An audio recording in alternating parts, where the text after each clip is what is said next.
जय जगन्नाथ। जय गुरु। जय गुरु। सर्वे भवन्तु सुखिनो, सर्वे सन्तु निरामया, सर्वे भद्राणि पश्यन्तु, मा कश्चित् दुःखभाग्। ओम शांति शांति शांति। यही जो कथाटी मु कहली, सर्वे भवन्तु सुखिन, सर्वे सन्तु निरामया, सर्वे भद्राणि पश्यन्तु, मा कश्चित् दुःखभाग् भवेत्। एटा सबु साधु सन्त कहते, किंतु सर्वे भवन्तु सुखिन केमिति सुखिन हेबे? सर्वे सन्तु निरामया केमिति समस्त निरामया हेबे? सर्वे भद्राणि पश्यन्तु केमिति समस्त भद्राणि पश्यन्तु? प्रथमे मनीष निजको सजाड़ेनि। जेतबळे मनीष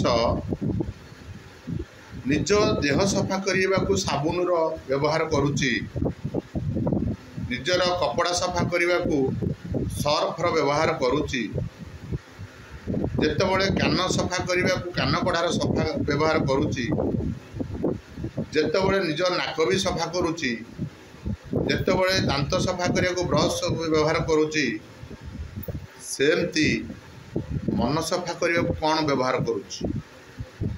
यही सब जिनिस सफा रहिले मनीष को बहुत आनंद लगे। दांत सफा देखिले आनंद लगे, कपड़ा सफा देखिले आनंद लगे, शरीर सफा देखिले आनंद लगे, किंतु ता भितरे से बहुत निरानंद रे रहे। कहीं ना ता मनटी सफा न थाए। मनटा सफा हब केमिति? जेमिति कपड़ा सफा हेले आनंद लगुची, देह सफा रहिले आनंद लगुची, सेमती मन सफा रहिले तार 100 गुण आनंद लागिबो। मनीष बुझी पारे ना ए सब सफा कला परे मुझे एतिक आनंद पाउची, मो मनटा को मुझे सफा करी या ठारो केते आनंद मु पाई।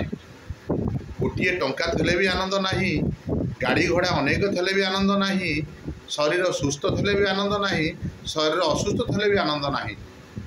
कहीं नहीं ना तार मनर सफा ना। तेणु आपण माने जदि मन को सफा करिवे ताले आनंद ही आनंद पाइबे। से मन सफा करिवार जंत्रटी होची गुरु गोविंदक पाखरे अछि। जो लोक गुरु को निजको समर्पण करे, गुरु को कथा माने, गुरु को नीति नियम माने, से लोक समर्पित हो जाए गुरु गोविंद निकट में, से ही आनंद पाए। से ही आनंद केवल गुरु ही दे पारिबे। सबु दुख सुख गुरु नहीं आनंद ही आनंद देवे। तेणु आपण माने समस्ते जदि जहाकू निजर मन बुझिला भलिया गुरु मिलुचंती, से माने तांको ही गुरु करंतु। गुरु कला परे आपणकर जीवन रे आनंद पड़े आसीबो। जेमिति छोट पिलाटीर किछि न मागिले भी ता बापा ताको सबु किछि आनी दिए, ता माँ ताको सबु किछि आनी दिए, कहीं मो पुअर एगुड़ा सब आवश्यक। सेमती आपण जदि गुरु गोविंद शरण में चलीजे, से ही गुरु से ही गोविंद से ही आपण सबु किछि हेई आपण को आनंद ही आनंद देवे।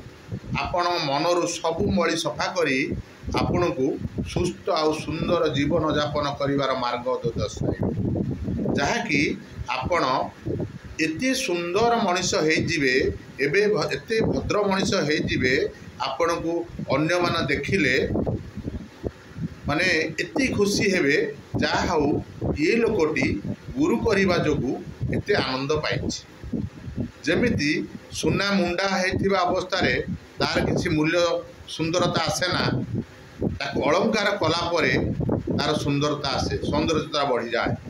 सेमती गुरु आपण को जेतबळे ग्रहण करिनेबे, आपण जब गुरु को समर्पित होइजिबे, आपण को जीवन रे बहुत आनंद आसीजिवो। जय जगन्नाथ, जय जगन्नाथ, जय गुरु, जय गुरु।